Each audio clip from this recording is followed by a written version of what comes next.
naman po natin ating pong tanggapin sa mainit nating palakpakan at sigawan ang susunod na Pangulo ng ating bansa, President Bongbong Marcos!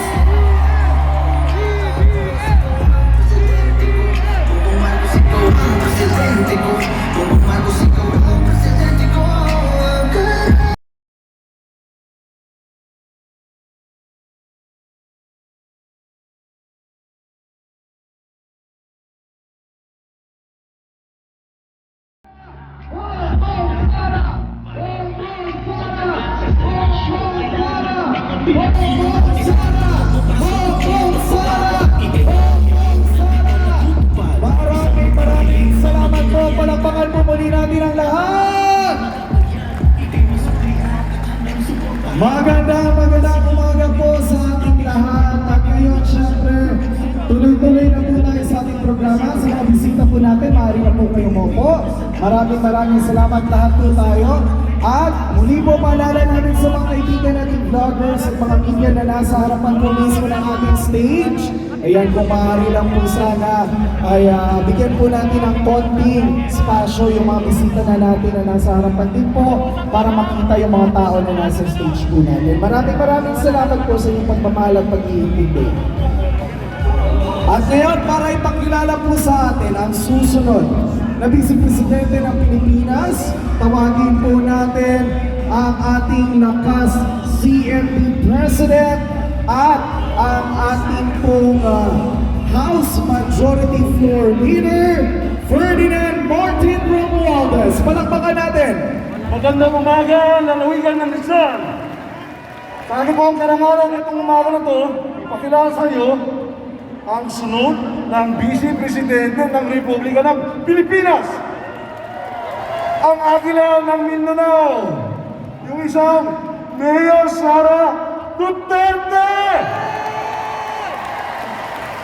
Thank you.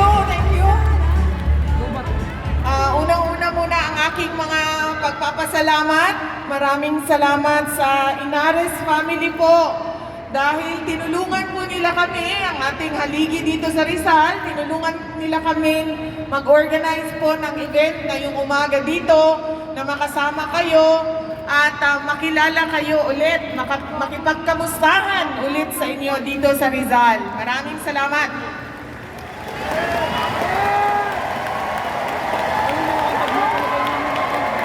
Maayong buntag sa inyo ang tanan. Daghang salamat sa inyong pagtawat sa among adinhi sa inyong probinsya sa Rizal. Magandang umaga sa inyong lahat. Assalamualaikum. Magpapasalamat po ako sa oras na ibinigay ninyo sa amin ngayong umaga at sa oportunidad na ibinigay ninyo sa amin na makasama kayong lahat ngayong umaga. Thank you po sa inyong lahat. Magbibigay po ako ng konting explanation kung bakit po ako nakatayong sa inyong harap ngayong umaga ng kandidato pagka-Vice Presidente ng ating bansa. Ang problema ko po dumating noong October 8, deadline po ng filing. Akala ko po titigil na at matatapos na ang panawagan ng mga tao sa akin nung nakita nila na hindi ako tumakbong Pangulo. Noong October 8, after ng October 8, inaraw-araw nila ako. Sinabi nila sa akin, Inday Sara, bakit hindi ka tumakbo? Iniwanan mo kami, masama ang loob namin sa iyo, hindi na ako nakakain, hindi na namin alam kung saan kami papunta. Meron pong biglang lumapit sa akin na isang grupo, sabi nila, Inday Sara, maraming salamat. Thank you po. Mahal ko rin kayo. Kaya ako nakatayo dito sa harap ninyo. Thank you. Thank you. Ang tiyan po natin ay Bongbong Sara. Bongbong Sara. Bongbong Sara. Bongbong Sara. Bongbong Sara.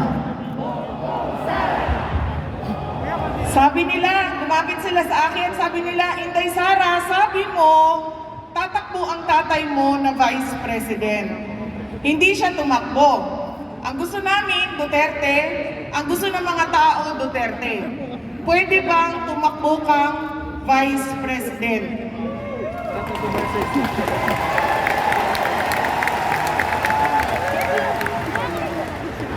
Nung narinig ko po yung kanilang sinabi sa akin, nakita ko yun na pamamaraan ng Panginoon, ng Diyos, na unang-una, hinindian mo na ang tapanawagan ng mga tao, tinalikuran mo sila nung sinabi nilang tumakbo kang president.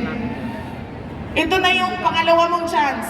Huwag mong talikuran ng mga tao. Kaya hindi naging mahirap para sa akin na magdesisyon na tumakbo as Vice President. Dahil po, turo ng aking lolo at lola, lagi sa amin magbibinsan sa mga apo na dapat po sa buhay nating lahat na uuna ang pagpapakumbaba.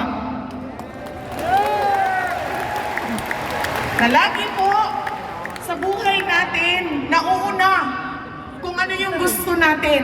At dahil po mga leaders tayong lahat, lagi po ang desisyon natin ang nasusunod. Pero po, minsan sa buhay natin, leader, at yun ay sa akin, si Bongbong Marcos.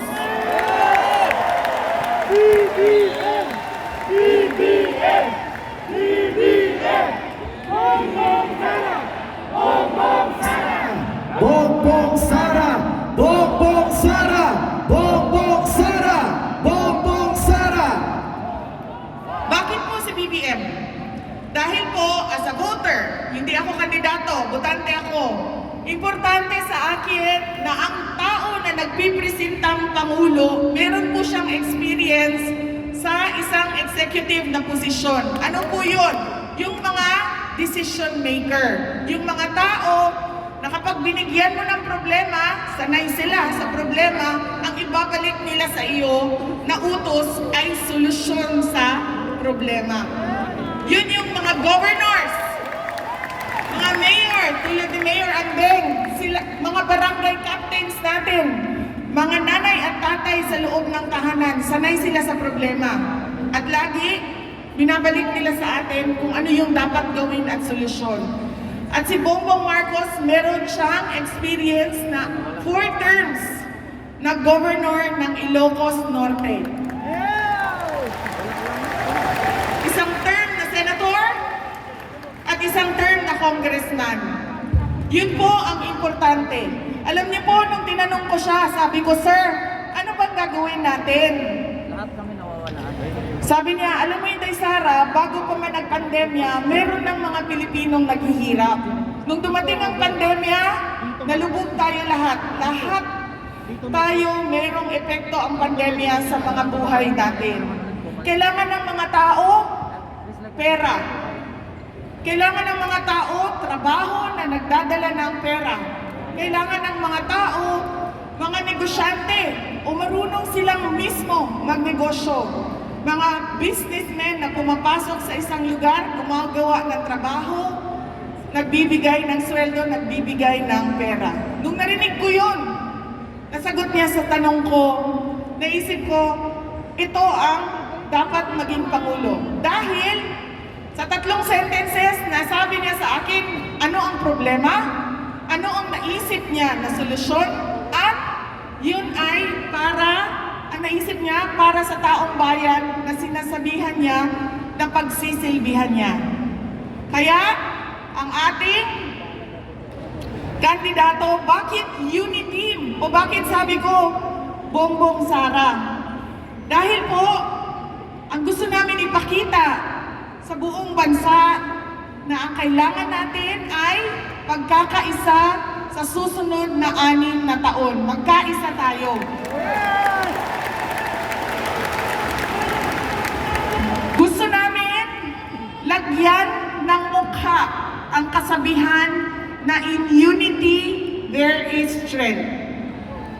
Gusto namin na makita ng buong mundo na ang Pilipinas, ang bansa natin ay malakas dahil tayong lahat ay nagkakaisa.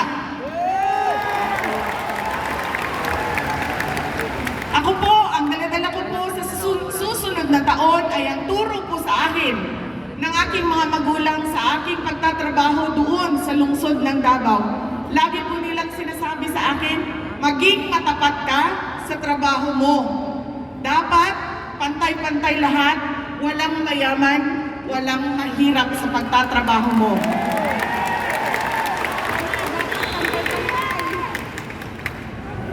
Yun po ang tibay ng aking puso. Dala-dala ko yan sa susunod na taon na gawin ng aking trabaho, paniguraduhin na mapayapa at masagana ang pamumuhay ng bawat Pilipino. Thank you, ma'am. Basta Pilipina po, maganda talaga yan. Parang ikaw at ako.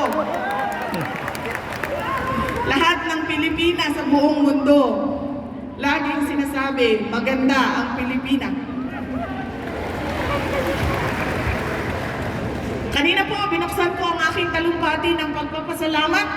Sasarahan ko po ito ngayon ng pagpapasalamat. Gusto po ipaabot ni President Duterte sa inyong lahat ang kanyang pagpapasalamat.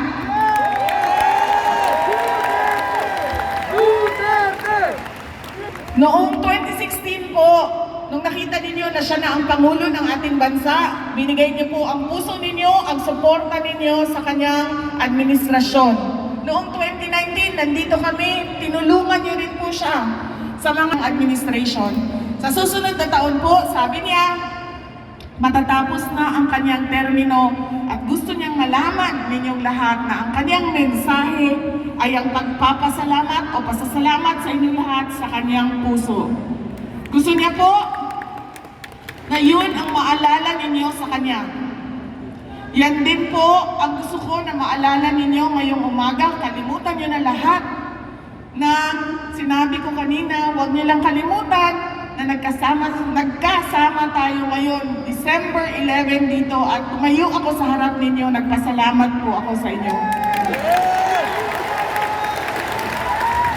Ang aming pamilya po, ang pamilyang Duterte, ay may utang na loob sa inyong lahat dahil sa pagmamahal at suporta na ibinibigay ninyo sa aming pamilya.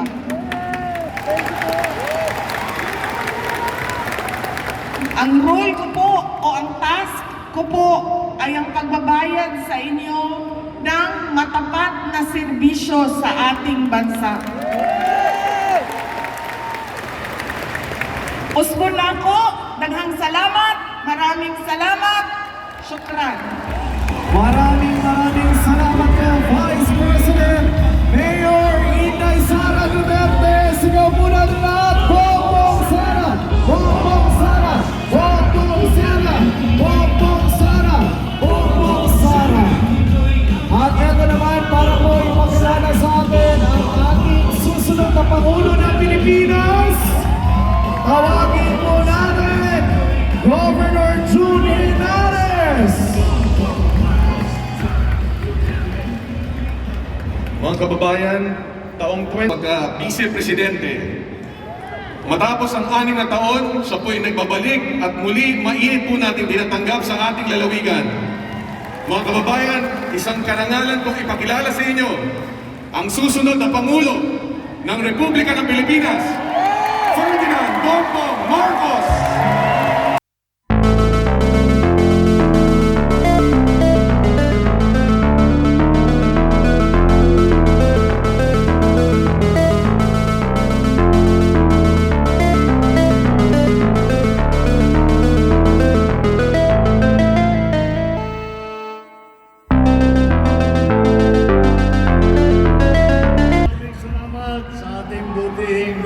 Governor June Linares sa kanyang pagpapalala sa suporta na ibinibigay ng lalawigan ng Rizal sa mga Marcos.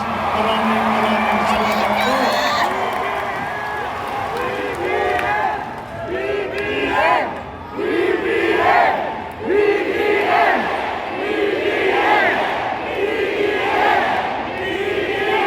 Andito rin po ang ating mga kandidato. Ang dalawa nagsiservisyo sa Senado, ibabalik po natin siya para makatrabaho ulit siya para sa taong bayan.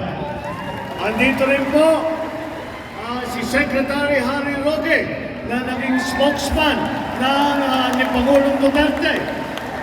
Kilala niyo na po siya dahil siya ang tagapagsalita ng ating Pangulo.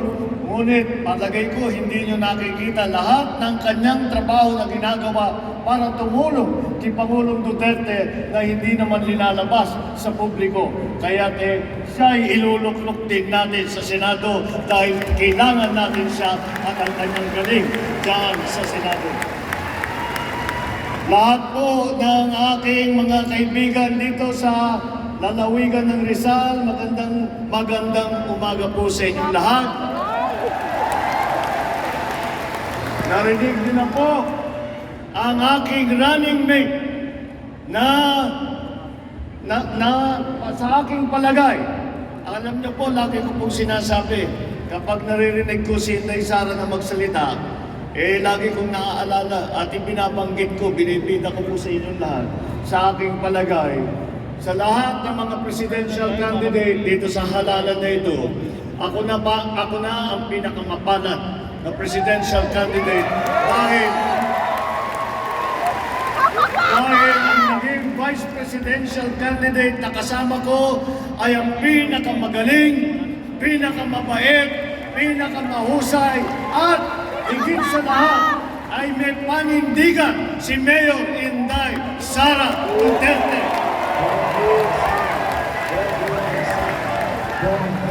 Napakaganda po ng tambalang Marcos at saka Duterte dahil po hindi lamang dahil napakagaling ng aking Vice President, kung hindi dahil po kami ay nagkakasundo sa aming pananaw kung ano ang mga pangangailangan dito ngayon sa Republika ng Pilipinas na ngayon ay nakalubog sa krisis ng pandemya.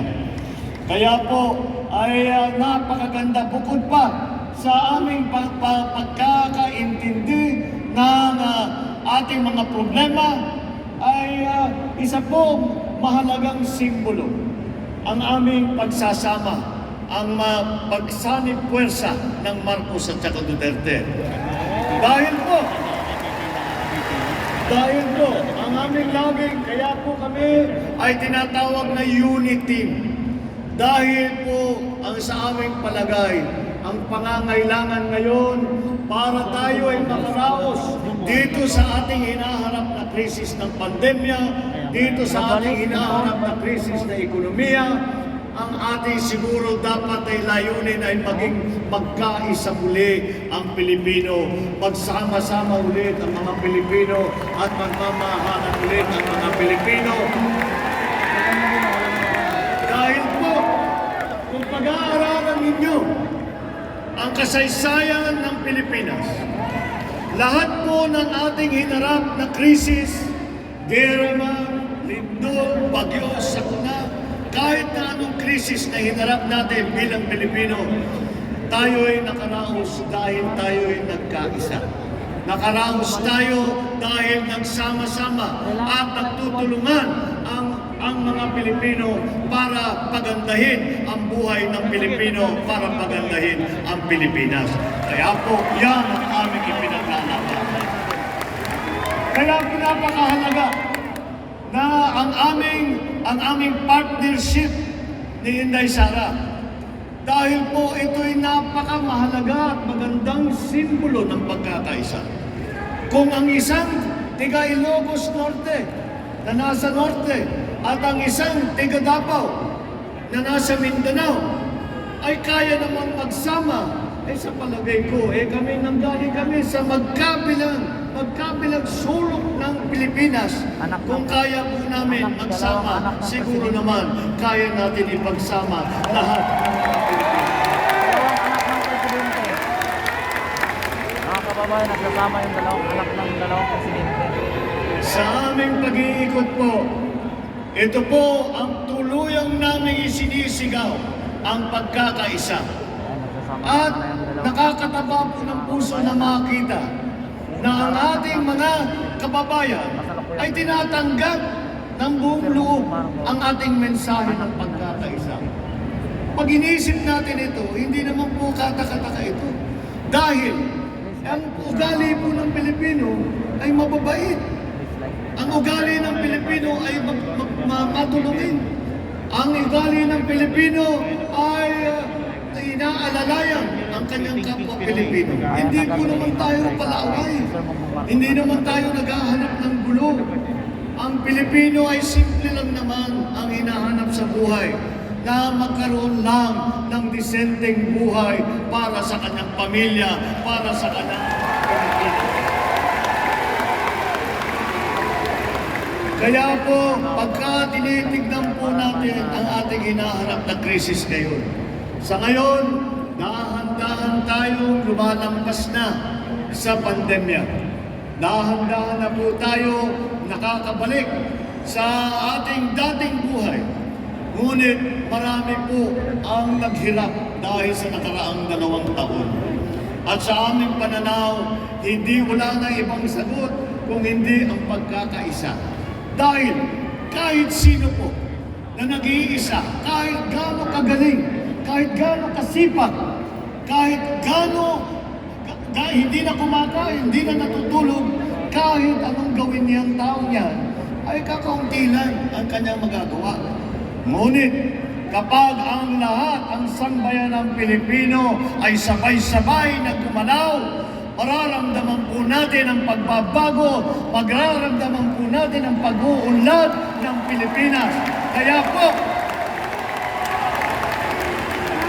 po yan ang layunin namin para sa Pilipinas. Yan ang aming pangarap na makita muli na nagsasabay-sabay, na pinagbuklod-buklod natin ang mga Pilipino na kapit-bisig, humaharap sa krisis, humaharap sa problema at tinutulungan ang kapwa Pilipino. Yan po ang ating hangarin, yan po ang ating pangarap, yan po ang ating ipinaglalaban. Kaya po, alalahanin niyo po itong araw na ito na dito sa lalawigan ng Rizal ay sinimulan natin itong aking tinatawag na pagkikilos sa pagkakaisa. Ito ang araw kung saan tayo nagsimula na ipagsama-sama muli at ibalik sa ang ugali ng Pilipino na matulungin, na mabait, na ang ating katangian na ipinagmamalaki sa buong mundo na tayong mga Pilipino ay makabayanihan at tumutulong sa isa't isa.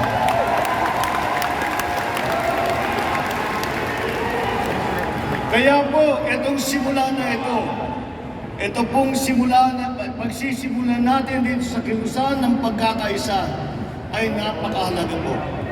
Dahil kung ipagpapatuloy natin ang ating ginagawa, ang ating sinimulan dito sa araw na ito, ay dahan-dahan nating makikita na bumabalik ulit ang Pilipino at makikilala muli ang Pilipino. Dahil hindi lang tayo makakaraos, kundi sisikat pa ang Pilipinas.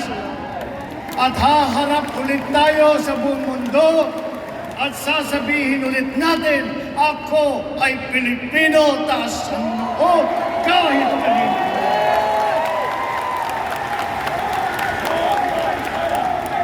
Kaya po, ipagpatuloy natin ang nasimulaan natin dito ngayong araw na ito. Ipaglaban natin ang ating pagkakaisa. Gawin po natin ang lahat ng sakripisyo na kailangan gawin para makamtan natin itong pagkakaisa na ating pinag-uusapan. At pag pinagpatuloy po natin ang ating ginagawa at ipinaglalaban po natin ang ating advokasya at hindi natin ititigil ang ating ginagawa hanggang tayo'y magtagumpay. At ang pinag-uusapan kong tagumpay ay hindi lamang tagumpay sa halalan sa darating na taon, kung hindi ang tagumpay ng pagkakaisa muli ng sambayanang Pilipino. Nasa kamay po natin ang kinabukasan. Maaari nating masasabi na itong halalan na hinaharap natin ay isa kung hindi ang pinakamakabuluhan na halalan dahil dito natin malalaman kung saan ang tutunguhan ng ating bansa, kung saan pupunta ang Pilipinas. Kaya po, ipaglaban po natin ang pagkakaisa, ipaglaban po natin ang mga Pilipino.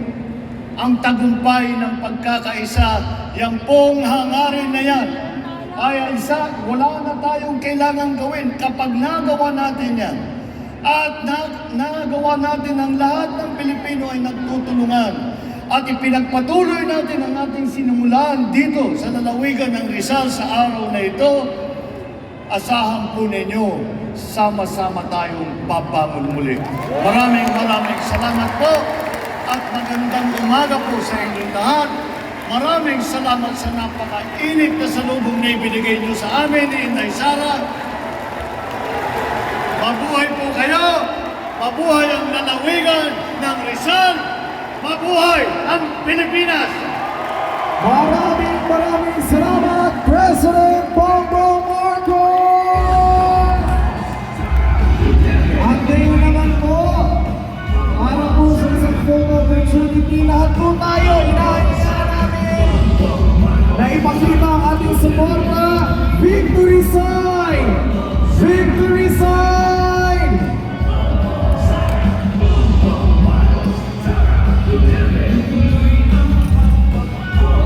Maraming salamat po. Ang ngayon kamay naman sa ating mga dibdib. Kamay sa dibdib.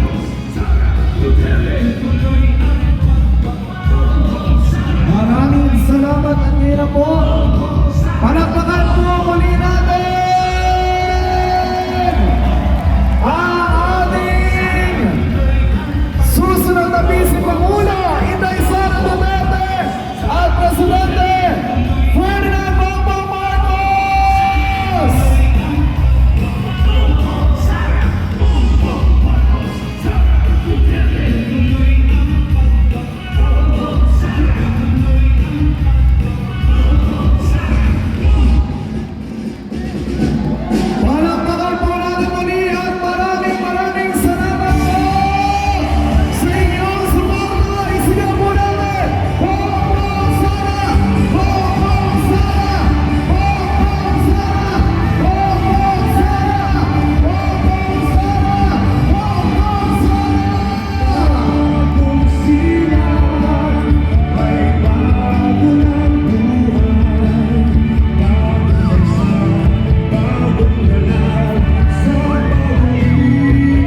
nakaharap ko na naman si Bongit. Grabe, napakahapon na tao. Nandun na si President Bongit, si BBM. Ito naman si Sara, nagpi-picture taking pa rin. Grabe, pero medyo mas mahigpit na ho ang security nila ngayon. Ayan, mga PSG naka-gray.